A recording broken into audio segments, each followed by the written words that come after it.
감사와 찬양과 영광을 돌리며 예수 그리스도의 이름으로 기도하옵나이다. 아멘. 우리 성경 말씀 함께 보겠습니다. 디모데후서 3장 12절에서 17절까지입니다. 디모데후서 3장 12절에서 17절까지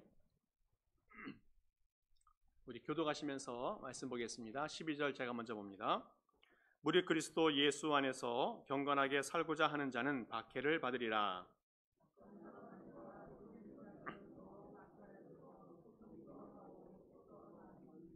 그러나 너는 배우고 확실한 일에 거하라. 너는 내가 누구에게서 배운 것을 알며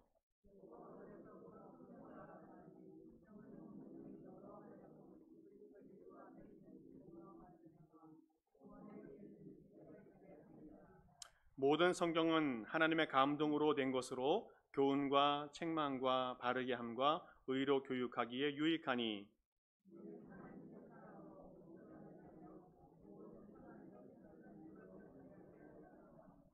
아멘. 지난주에는 제가 말세에 어떠한 세상의 특징이 있는지 그런 것들을 몇 가지 말씀을 드렸는데, 먼저는 말세에는 위계 질서가 다 무너진다는 말씀을 드렸습니다. 또 말세에는 윤리의식이나 또 도덕의식이 많이 무너진다고 말씀을 드렸고, 또 세 번째로는 말세에는 감사할 줄 모르는 상황이 많이 발생한다는 말씀을 드렸습니다. 근데 이 모든 이야기들은 대체로 젊은 사람들에게서 나타나는 그런 현상들인 것 같아요. 그래서 그런지 우리 어르신들 보면 요즘 젊은이들은 버릇이 없어 이런 말들을 종종 듣게 되어지는데, 이런 말들이 지금에만 있는 것이 아니라 예전에는 어땠는가 하는 생각을 해봅니다. 그래서 자료를 찾아보니까 정말 고대 옛날부터도 어르신들이 젊은 사람들에게 대해서 버릇이 없다, 또 못됐다라고 하는 그런 기록들이 많이 있는 것 같아요. 지금으로부터 한 3700년 전, BC 1700년 전에 수메리의 점토판이 있는데, 그 점토판에 글이 있습니다. 이런 글이 적혀 있어요. 요즘 젊은이들은 너무 버릇이 없다. 얘들아, 도대체 왜 학교를 안 가고 버둥거리고 있느냐? 제발 철 좀 들어라. 왜 그렇게 버릇이 없느냐? 너의 선생님에게 존경심을 표하며 항상 인사를 드리라. 이것이 BC 1700년 전에 점토판, 그 찰흙판으로 만들어 놓은 그 판에 쓰여진 글씨입니다. 그리고 유명한 철학자 소크라테스가 기원전 425년경에 또 이런 얘기를 했어요. 요즘 아이들은 버릇이 없다. 부모에게 대들고 음식을 개걸스럽게 먹고 스승에게도 대든다. 좀 더 지나갔고 이제 펠라기우스라고 하는 신학자가 있었는데, 뭐 신학적으로는 좀 문제가 있는 분이지만 어쨌든 그 사람이 한 말을 좀 본다면, 요즘 대학생들 정말 한숨만 나온다. 요즘 대학생들은 선생들 위에 서고 싶어하고 선생님들의 가르침에 논리가 아닌 그릇된 생각들로 도전한다. 그들은 강의에서 출석은 하지만 무엇인가를 배우고자 하는 의지가 없다. 그들은 그릇된 논리로 자기들 판단에만 의지하려고 들며 자신들이 무지한 영역에 그 잣대를 들이댄다. 그렇게 해서 그들은 오류의 회신이 된다. 그들은 멍청한 자존심 때문에 자기들이 모르는 것에 대해 질문하는 것을 창피한다. 이렇게 한탄한 적도 있습니다. 그러면 서양만 그러냐? 그렇지 않다고요. 동양에서도 BC 한 280년경쯤에 한미자라고 하는 그런 철학자가 책을 기록을 했는데, 그 책에도 이렇게 나와 있어요. 덜 떨어진 젊은 녀석이 있어 부모가 화를 내도 고치지 않고, 동네 사람들이 욕해도 움직이지 않고, 스승이 가르쳐도 변할 줄을 모른다. 이처럼 부모님의 사랑, 동네 사람들의 행실, 스승의 지혜라도 세 가지 도움이 더해져도 끝내 미동도 하지 않아 그 정강이에 난 한 가닥 털조차도 바뀌지 않는다고 한탄을 했어요. 예나 지금이나 젊은이들은 좀 문제가 있는 것처럼 표현을 하고 있습니다. 그런데 어때요? 우리가 젊을 때는 또 어땠나 하는 생각을 해보게 되어집니다. 그래서 예나 지금이나 어르신들은 이 세대를 바라보면서 조금 어려운 이야기를 해요. 말세야, 말세, 뭐 이런 얘기들을 많이 하게 되어집니다. 자, 그러면 성경뿐만 아니라 세상 많은 사람들이 이 세상을 향해서 말세다라고 말하는데 이 말세가 언제냐라는 겁니다. 많은 사람들은 궁금해해요. 혹시 세상은 망하지 않을까? 그런데 이런 것은 성경에 나오는 예수님의 제자들도 관심을 가지고 있었어요. 그래서 그런지 예수님도 성경에서 여러 차례에 말세에 대한 말씀을 하고 있습니다. 마태복음에도 마가복음에도 누가복음에도 말세에 대한 이야기를 해줍니다. 그래서 말세에 어떤 일이 벌어질 것인지 예수님이 자세하게 설명해 줄 때에 제자들이 질문을 던져요. 예수님, 그러면 언제 이런 일이 있을 수 있습니까? 그때 예수님께서 난감한 말씀을 하십니다. 모른다. 모른다. 아들도 모르고 천사도 모르고 오직 아버지 하나님만 아신다 말씀하십니다. 그러면서 다른 무화과 비유의 말씀 같은 것들을 하면서 회피해 주시는 것을 보게 되어져요. 그런데 사람들은 궁금한 걸 참지 못하잖아요. 그때가 언제인가?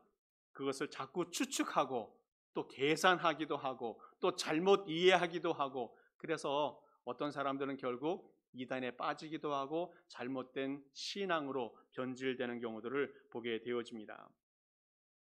먼저 결론부터 말씀드린다면 말세는 언제냐면 예수님이 처음 오셨을 때 그때부터 다시 오실 때까지를 다 말세라고 이야기해요.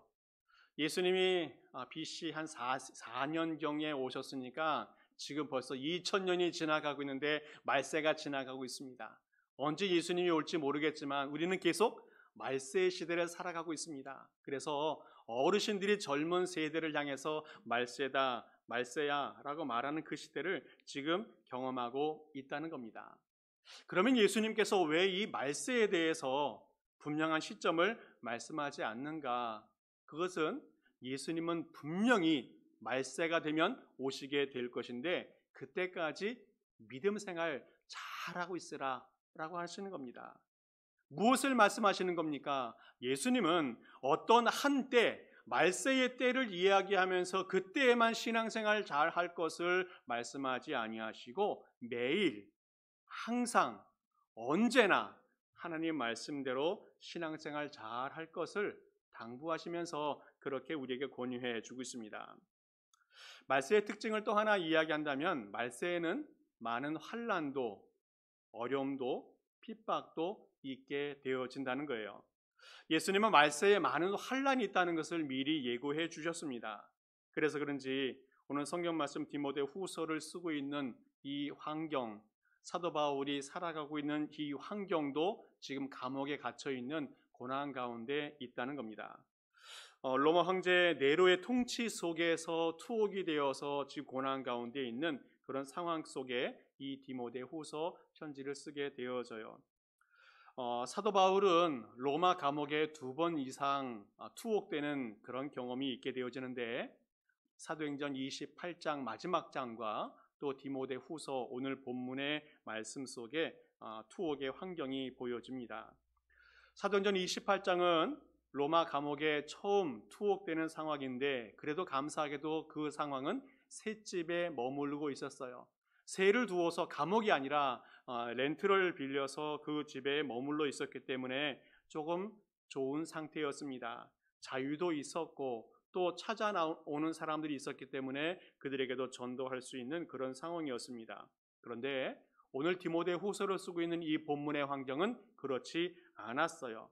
또다시 감옥에 갔는데 이번에 감옥은 정말 어려운 환경 속에서 살고 있었던 상황입니다. 그래서 4장 12절 보게 되어지면 차가운 지하 감옥이다.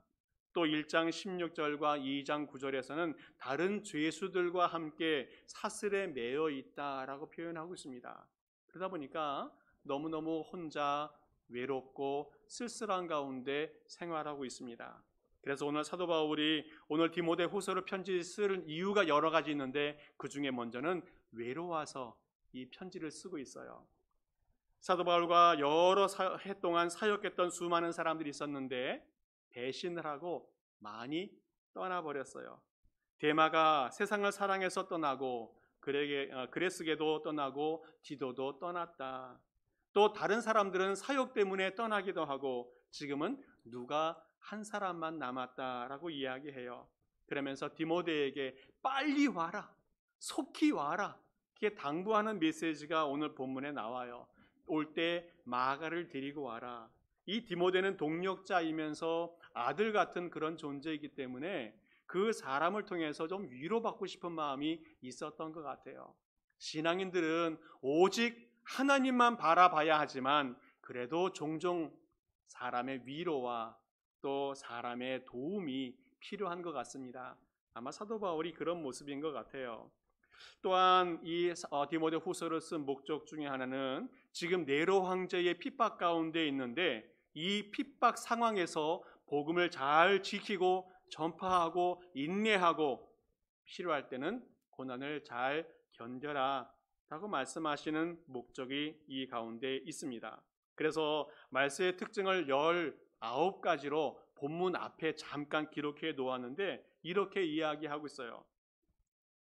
2절부터 5절까지 잠깐 말씀을 읽어본다면 사람들이 자기를 사랑하고 돈을 사랑하며 자랑하고 교만하며 비방하며 부모를 거역하며 감사하지 아니하며 거룩하지 아니하며 무정하며 원통함을 풀지 아니하며 모함하며 절제하지 못하며 쌓아나오며 선한 것을 좋아하지 아니하며 배신하며 조급하며 자만하며 쾌락 사랑하기를 하나님 사랑하는 것보다 더하며 경건의 모양은 있으나 경건의 능력은 부인하고 있는 이런 모습이 말세의 모습이라고 이야기해 주고 있어요.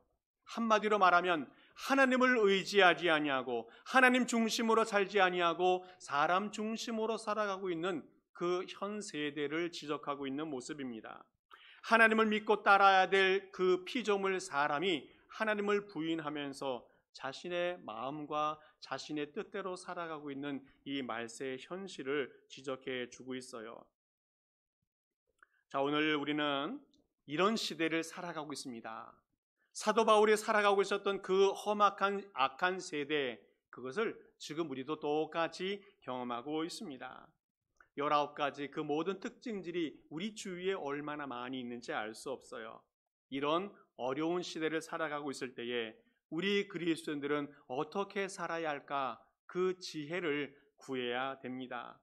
오늘 5월 세 번째 주일을 맞이하게 되어지는데 전통적으로 오늘은 스승의 주일을 많이 지키게 되어집니다. 그래서 우리 예수님이 우리에게 주님도 되어주시고 우리에게 선생님이 되어주시는데 예수님이 우리에게 어떠한 교훈을 주시는지 그 교훈들을 좀 찾아보면서 우리가 이 어려운 시대를 지혜롭게 잘 이겨나가면 좋겠습니다. 먼저 우리가 기억해야 할 것은 먼저 하나님의 말씀을 배우고 알아가는 사람이 되어야 된다는 겁니다. 오늘 성경 말씀 15절에 이렇게 말씀합니다. 또 어려서부터 성경을 알았나니 성경은 능히 너로 하여금 그리스도 예수 안에 있는 믿음으로 말미암아 구원에 이르는 지혜가 있게 하느니라. 성경은 우리에게 구원을 주시는, 구원에 이르게 하는 지혜가 있다라고 말씀하고 있습니다.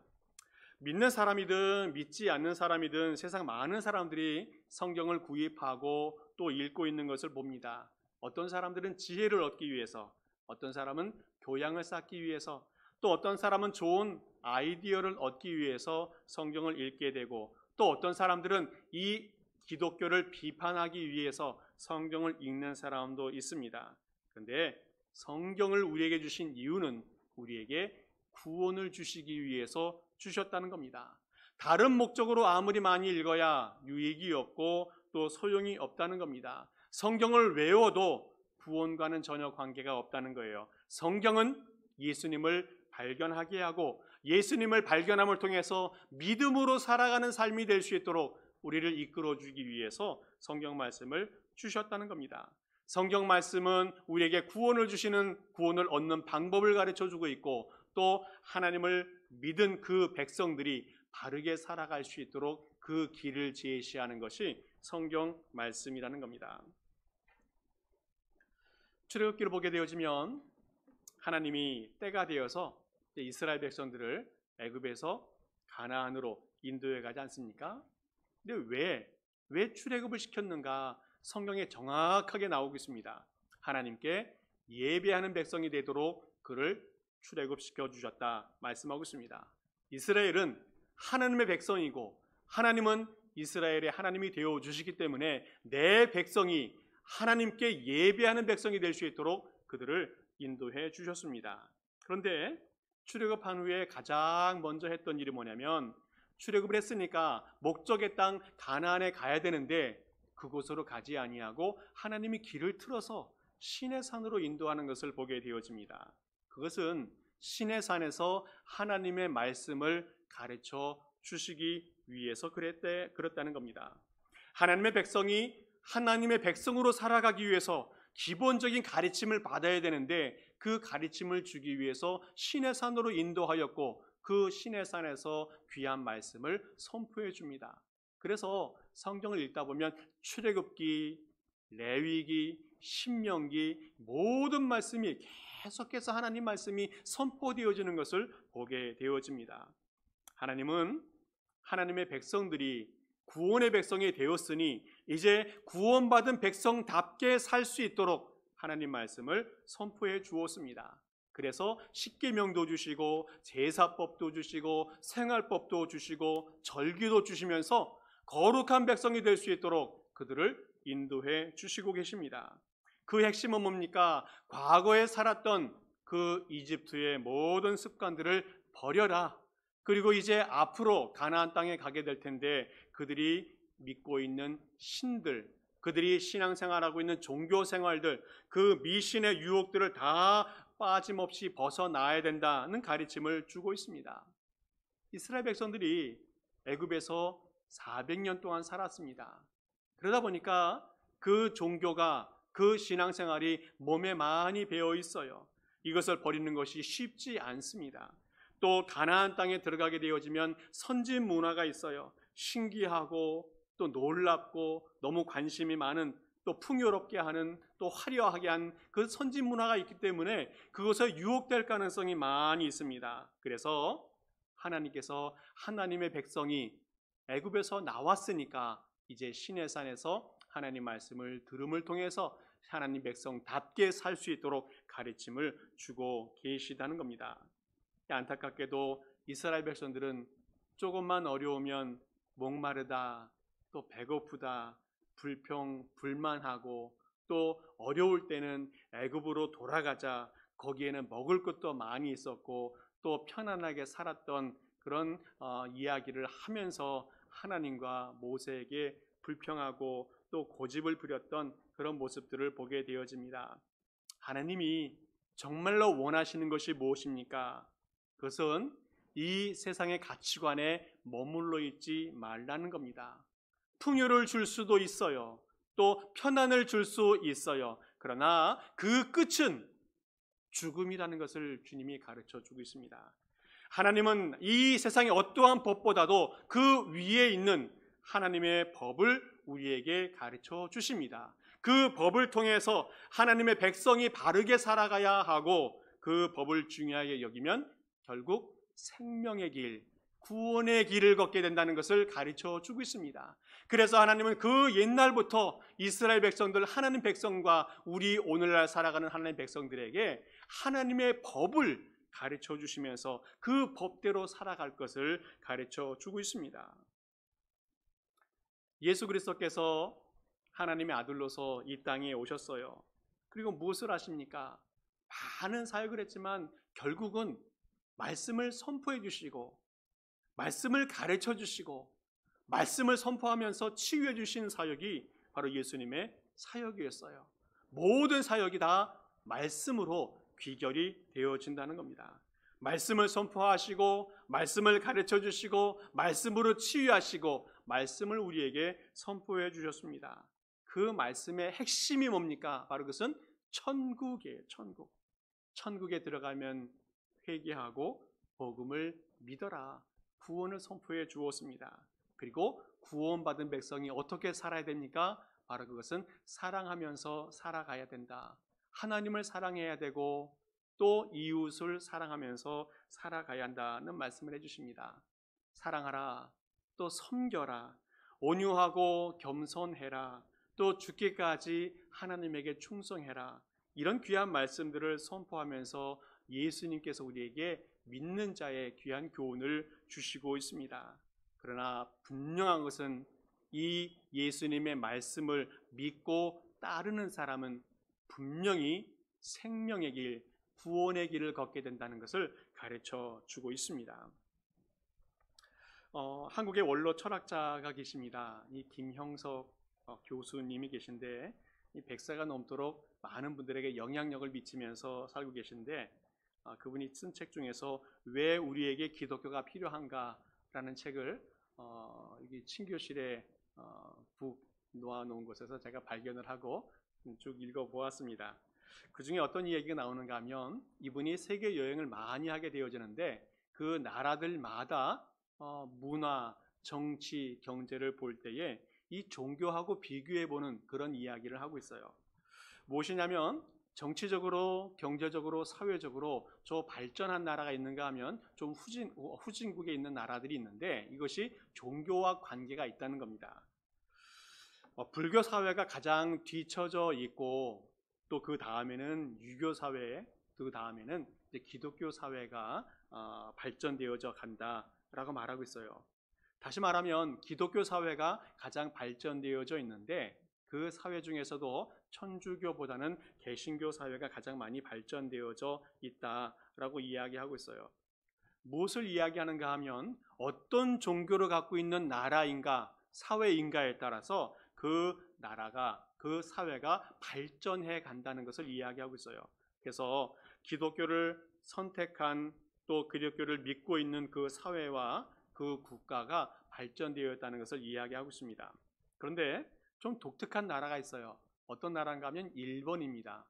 일본은 경제적으로도 또 사회적으로도 또 문화적으로도 좀 발전한 것처럼 보입니다. 왜 그런가 하면 이 일본이 발전하는 그 시기에 기독교인이 1%밖에 되지 않았지만 기독교가 사회 발전에 많은 영향력을 미치고 있었다. 그랬기 때문에 발전했다는 겁니다.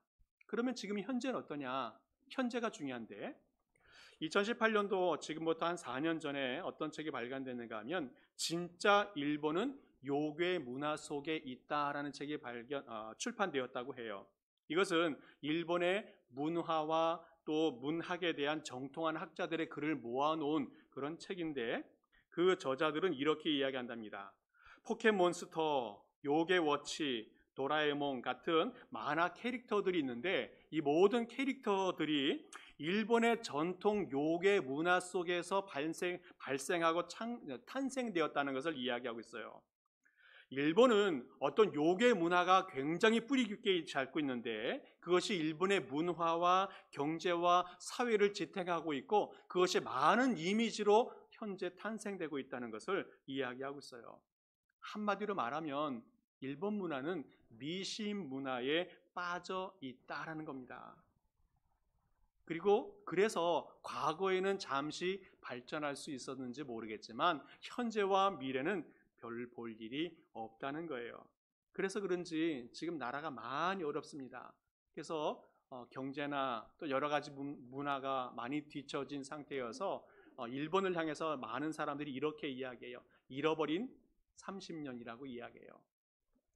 옛날 이집트 문화나 또 가나안의 우상들 또 예수님이 살았을 때 세속 문화들이 지금 현재에도 얼마나 많이 있는지 알 수 없습니다. 이것이 문제가 되어지고 이것이 우리의 삶을 지배하게 되어지면 소망이 없는 그런 시대가 되어져 버린다는 거예요. 오늘 우리는 세상 문화나 가치관에 빠져 있지 아니하고 하나님 말씀을 알고 하나님 말씀을 배워가는 사람이 될 때에 우리가 소망 있는 삶을 살아갈 수 있다라고 말할 수 있겠습니다. 그래서 우리 모든 성도님들 하나님 말씀이 우리에게 구원을 주고 하나님 말씀이 믿는 자의 삶을 인도하여서 선진 문화 또 선진 사회로 이끌어준다는 사실을 믿고 하나님 말씀을 붙들고 살아가는 모든 성도의 수 있기를 간절히 축복합니다. 또 하나 우리가 말세를 살아갈 때에 지혜를 주는 것은 하나님 말씀에 대해서 확신을 가지고 살아가야 돼요. 읽고 끝나는 것이 아니라 확신을 가지고 살아가야 한다는 겁니다. 14절 말씀 보게 되어지면 너는 배우고 확실한 일에 거하라고 말씀하고 있습니다. 여기서 마지막에 거하라라고 하는 말은 끝까지 그 상태를 유지하고 머물러 있으라, 참으라, 기다려라, 그런 의미가 담겨 있습니다. 상황이 좀 바뀔 수 있습니다. 또 새로운 도전이 올 수도 있습니다. 또 밝은 미래가 온다고 하는 유혹들이 있을 수 있습니다. 그럼에도 불구하고 우리는 신앙을 잘 유지하고 머무르고 흔들리지 않는 사람이 되어져야 한다는 겁니다. 말씀을 굳게 붙들고 신앙을 지켜가는 그런 사람이 되어야 한다는 겁니다. 사람은 상황에 따라서 그 신앙이, 그 삶이 얼마나 변화무쌍한지 알 수 없습니다. 어떤 사람들은 학생 시절 때는 신앙생활 잘합니다. 근데 학교를 마치고 사회에 들어가게 되어지면 그만 신앙생활을 접어버리고 또 믿음을 잃어버리는 사람들이 많이 있습니다. 또 어떤 사람들은 촌에 살 때에는 교회를 잘 섬기고 봉사생활 잘하는 사람들이 있는데 도시 같은 대도시에 가게 되어지면 아는 사람도 없고 또 빨리 자리를 잡아야 되니까 오직 일에만 전념하다 보니까 예수님도 잊어버리고 교회 생활도 잊어버리는 경우들이 많이 있습니다. 또 어떤 사람들은 생활이 어려울 때에는 오직 주님만 붙들고 열심히 신앙생활 하는데 생활이 윤택해지고 부유해지면 그만 세상 재미에 빠져서 신앙생활을 잃어버리는 사람들이 많이 있습니다. 이런 사람들은 가난한 예수는 믿는데 부한 예수는 믿지 못하는 사람들이라는 거예요. 어려울 때는 뜨거운 신앙 갖고 살아갔는데 좀 어렵고 힘들다 보니까 또 풍요로움이 있다 보니까 그 유혹에 빠져서 신앙생활을 잃어버린 사람들이 너무너무 많이 있다는 겁니다. 사람들은 상황에 따라서, 시대에 따라서, 지역에 따라서 믿음 생활이 바뀌어가는 그런 사람들이 많이 있어요. 어릴 때는 교회 생활을 잘 하지만 어른이 되고 또 머리가 굵어지면서 믿음을 잃어버리는 사람들이 많이 있다는 겁니다. 우리 예수님은 상황에 관계없이, 우리 예수님은 시대에 관계없이, 우리 예수님은 지역에 관계없이 잘 믿어야 할 줄 믿습니다. 우리 주님은 어떠한 환경에도 변하지 않는 분이 우리 주님이십니다. 변하지 않는 주님, 어떠한 환경과 여건에서도 든든하게 계신 분, 이분에 대해서 확신을 가질 수 있기를 바랍니다. 뿐만 아니라 우리 자신들도 환경과 시대와 여건에 따라서 변하지 않는 확신을 가지고 살아가는 그런 성도들이 될 수 있기를 간절히 축복합니다. 한국의 보건복지부에서 통계 발표된 것이 있는데 우리가 잘 알고 있듯이 한국 사회가 이혼율이 세계 1등이에요. OECD 선진국 10개의 나라가 있는데 그 나라 중에서 통계가 해보니까 한국이 이혼율이 가장 높다고 하는 통계가 나왔다고 합니다. 2011년도에는 인구 10만 명당 33가정이 이혼을 하고 또 그 다음에 12년도에는 29쌍이 이혼을 하는 그런 통계가 나왔다고 해요. 이 수치가 얼마만큼이냐면 OECD 평균이 12가정이라고 하는데 그 가정보다 2.4배 이혼율이 높다고 한답니다. 이거 자살이 높다고 해요. 자살이. 근데 그 자살의 원인이 무엇인가 여러 가지 이제 그 원인들을 추정해 보면 가정 문제 때문에 자살하는 경우들이 많이 있고 또 질병이라든지 극심한 고통 때문에 건강 문제로 자살하는 사람들이 많이 있고 어떤 사람들은 자신의 능력에 어떤 한계가 있기 때문에 절망감 때문에 자살하는 사람이 있고 또 어떤 사랑의 대상에 대한 상실감 때문에 자살하는 사람도 있습니다. 요즘에는 직장 생활이 너무 힘들다 보니까 직장 생활 때문에 자살을 선택하는 경우들이 많이 있는 것 같아요. 과도한 업무량이라든지 불규칙한 생활 또 성과 위주의 승진 이런 것들 때문에 스트레스를 너무 많이 받는 경우들도 있다고 합니다. 그런데 여러 가지 원인들이 많이 있겠지만 그 모든 원인들은 단 한 가지라는 거예요. 미래에 대한 확신이 없기 때문에. 미래에 대한 확신이 없기 때문에 자신의 삶을 포기하게 되어진다는 겁니다. 지금은 좀 어렵지만 앞으로는 좋은 일이 있을 것이라고 하는 확신이 없다는 거예요. 지금 사람 때문에 실망했는데 앞으로도 이것이 극복될 것이라고 하는 확신이 없기 때문에 극단적인 선택을 하게 되어진다는 겁니다. 조금만 더 참으면, 조금만 더 인내하면, 조금만 더 이 시기를 잘 견뎌내면 승리할 수 있는데 그 확신이 없어서 그 삶을 마무리하게 되어진다는 겁니다.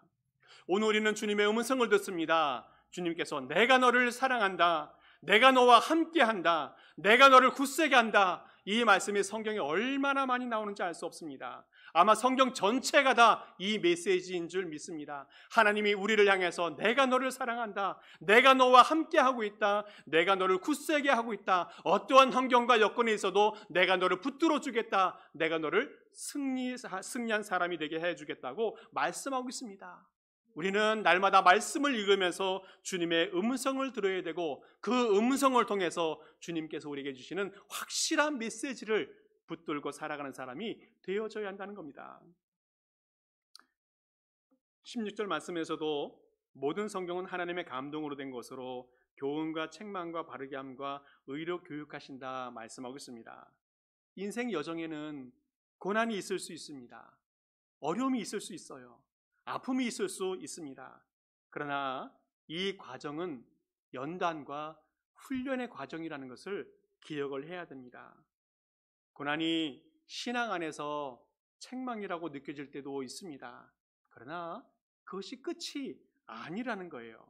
하나님은 말씀을 통해서 우리를 바르게 하고 의로 교육하여서 거룩한 백성이 되게 해 주신다는 겁니다. 하나님에 대한 확신, 하나님 말씀에 대한 확신, 이것을 가지고 살아간 사람은 날마다 승리하게 될 줄을 믿습니다. 주님이 원하시는 믿음의 사람으로 세워지게 되어지고 거룩한 백성이 될 수 있게 되어진다는 거예요. 영국이 나온 아주 위대한 학자 셰익스피어가 있는데 이 사람은 너무너무 유명한 사람이다 보니까 어디를 가든지 주변의 사람들이 많이 찾아오고 또 인사도 하고 뭐 사인을 받았는지 모르겠습니다만 그런 것 같아요. 이 셰익스피어가 식당에 가서 식사를 하려고 하는데 많은 사람들이 또 그때도 찾아와서 정중하게 인사를 하고 그랬답니다. 근데 그곳에서 일하고 있던 청소부, 마당을 쓸고 있던 청소부가 깊은 한숨을 쉬게 되어져요. 셰익스피어가 물어봅니다. 왜 이렇게 한숨을 쉬고 있습니까? 이게죠. 나도 남자인데 당신 같은 셰익스피어는 많은 사람에게 칭찬도, 인정도, 사랑도, 존경도 받고 있는데 나는 한 끼 밥 먹기 위해서 마당만 쓸고 있습니다. 내 신세가 좀 한심스럽습니다. 생각이 되어져서 한숨이 나왔다라고 하는 거예요. 그때 이 셰익스피어가 이 청소부에게 이야기하지 않습니까? 친구여, 한탄하지 마시오. 지금 당신이 하나님이 지어놓으신 이 아름다운 세상 한 구석을 아름답게 쓸고 있는 것이요. 만약 그대가 이 책임을 감당하지 아니하면 하나님이 지어놓으신 이 아름다운 세상 한 구석이 더러워지는 것이요 라고 하는 이야기를 해줬답니다. 참 중요한 말이라고 생각합니다. 우리가 살아가고 있는 세상은 참 작은 세상이고 아주 일부분일 수 있습니다. 그런데 내가 하고 있는 일이 어떠한 일인지에 대한 확신을 갖고 살아가는 사람은 그 인생이 가치 있고 의미 있고 희망이 넘치는 삶이 될 수 있다는 거예요. 이 사람은 자기가 쓸고 있는 그 마당이 그냥 식당 한 구석이 아니라 하나님이 창조해 놓으신 아름다운 세상 한 구석을 아름답게 청소하고 있다는 확신을 가졌다면 절대로 실망하지 않을 수 있다는 겁니다. 오늘 우리에게도 하나님에 대해 하나님께서 우리에게 주시는 확신을 가지고 살아갈 수 있기 바랍니다. 우리는 하나님의 자녀들입니다. 하나님의 사랑받는 자녀이고 우리는 하나님의 구원받은 백성이라는 사실을 확신하면서 살아갈 수 있기를 바랍니다. 뿐만 아니라 우리가 하는 일들도 결코 헛된 일이 아니고 정말 하나님께서 중요하게 여기시는 중요한 일이라는 그런 확신을 가지고 살아갈 수 있길 바랍니다. 그래서 내가 무엇을 하든지 하나님께 영광이 되어지고 하나님의 창조 세계가 밝아지고 좋아진다는 그런 확신을 가지고 살아가는 그런 성도들 될 수 있기를 간절히 축복합니다. 그러기 위해서 우리는 매일매일마다 성경을 좀 보면 좋겠어요. 하나님 말씀을 보면 좋겠습니다. 그리고 하나님 말씀을 좀 읽다 보면 성실하게 읽다 보면 말씀을 읽는 그 자세로 인해서 그 사람이 좀 성실해지는 것 같아요. 아침마다 시간을 정해놓고 저녁마다 시간을 정해놓고 성경을 읽다 보면 무엇인가 그 사람의 삶의 패턴이 성실해지는 것을 보게 되어져요. 그리고 말씀대로 산다고 뭐 좋은 일이 있겠어 라고 의심했던 사람은 이제 신뢰하는 사람이 되어집니다. 또 말씀을 마음에 품고 산다면 긍정적인 사람, 용기 있는 사람, 새 힘을 얻는 사람, 그런 새로운 사람이 되어진다는 거예요. 예전에는 말씀대로 살면 손해볼 것처럼 걱정이 되었는데 이제는 말씀대로 살아도 잘 살 수 있을 것이라는 확신이 생기는 그런 사람이 될 수 있다는 겁니다. 뿐만 아니라 하나님 말씀을 붙들고 살아가는 사람은 결국은 하나님 말씀과 하나 된 삶을 살아갈 수 있다는 거예요. 오늘 17절 말씀 보게 되어지면 이는 하나님의 사람으로 온전하게 하고 모든 선한 일을 행할 능력을 갖추게 한다고 말씀하고 있습니다. 하나님 말씀을 붙들고 살아가는 사람은 결국 온전한 사람이 되어지고 능력을 갖춘 사람이 되게 해 주신다 말씀하고 있습니다. 하나님의 사람이 되게 해 주신다는 겁니다. 구약시대 때 하나님께 쓰임받았던 많은 선지자들처럼 또 신약시대에 예수님에게 선택받아 쓰임받았던 제자들처럼 하나님의 귀한 사람이 되어진다는 겁니다. 하나님은 하나님의 말씀을 주시고 하나님의 말씀을 붙들고 살아가는 사람들과 함께하고 계시다는 거예요. 그래서 그 사람들과 하나님이 함께 살아간다라는 겁니다. 이 땅에 살아가는 수많은 사람이 있는데 가장 행복한 사람은 누굴까? 돈이 많은 사람, 권력이 많은 사람, 이 사람이 아니라 하나님과 함께 살아가는 사람, 하나님과 동행하는 사람, 이 사람이 정말로 행복한 사람인 줄 믿습니다. 창세기 6장에도 노아는 의인이요 당대의 완전한 자라 그는 하나님과 동행하였다. 날마다 하나님을 만나고 하나님과 교제하고 하나님과 동행하는 그런 삶을 살았습니다. 그 사람이 산 삶은 에덴 동산의 삶이었고 결국 천국의 삶이었어요. 하나님이 함께하는 삶, 바로 그것이 천국 아니겠습니까? 욥기 1장 1절에 보게 되어지면 처음부터 온전한 사람이었고 정직한 사람이었고 하나님을 경외하는 사람이었다는 겁니다. 근데 안타깝게도 많은 시험을 당하지 않습니까? 집이 망가지고 가축이 죽고 또 자녀도 죽고 몸은 망가져서 병들고 또 아내는 비난하고 또 친구들이 찾아와서 도전하지 않습니까? 너 죄 지었기 때문에 심판받는 거야. 이 세상의 법칙인 인과응보, 자연 질서를 자꾸 강요하면서 이 욥을 괴롭히고 있습니다. 욥이 끝까지 인내하는데 인내의 한계가 오는 데도 있어요. 그러나 하나님을 원망하지 않고 자신의 신세를 한탄하는 가운데 그 세월을 보내고 있습니다. 근데 감사하게도 하나님이 찾아오셨어요. 하나님이 찾아오셔서 창조 세계를 이야기하시면서 역사하는 하나님을 경험하게 해주셨다는 겁니다. 하나님은 하나님의 자녀들이 고난 과정에 있을 때에 그냥 무시하고 버려두지 않으신다는 겁니다. 위로하십니다. 회복하십니다. 온전케 해주십니다. 바로 이것이 하나님의 은혜입니다.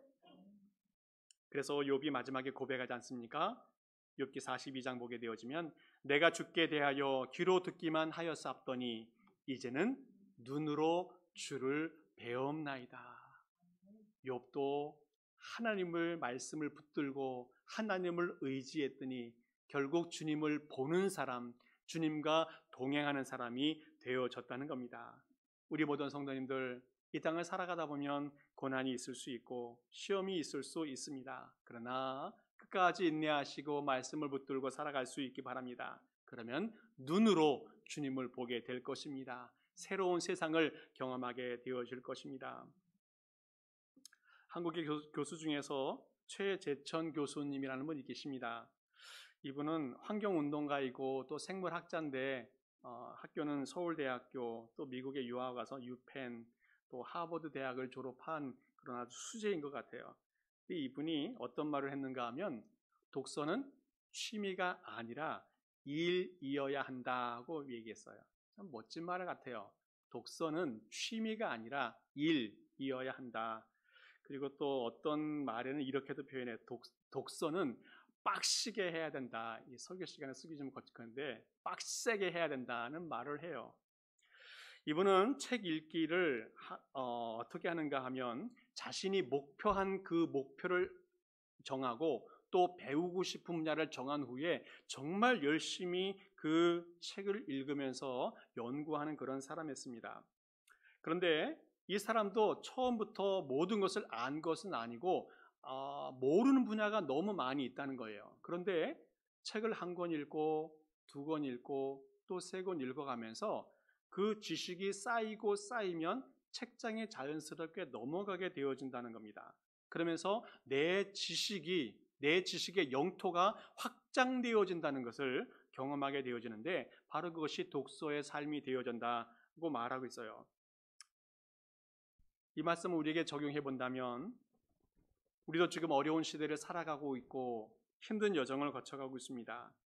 코로나19 때문에 질병과 또 경제가 많이 망가지고 또 미래에 대한 불안함도 많이 있습니다. 이런 위기들을 어떻게 이겨나갈 수 있을까?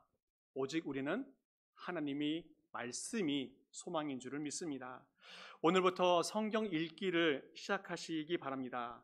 말씀을 읽고 묵상하고 또 암송하면서 발전해 갈 수 있기 바랍니다. 그런데 꼭 기억할 것은 성경 읽기는 취미로 하면 안 된다는 거예요.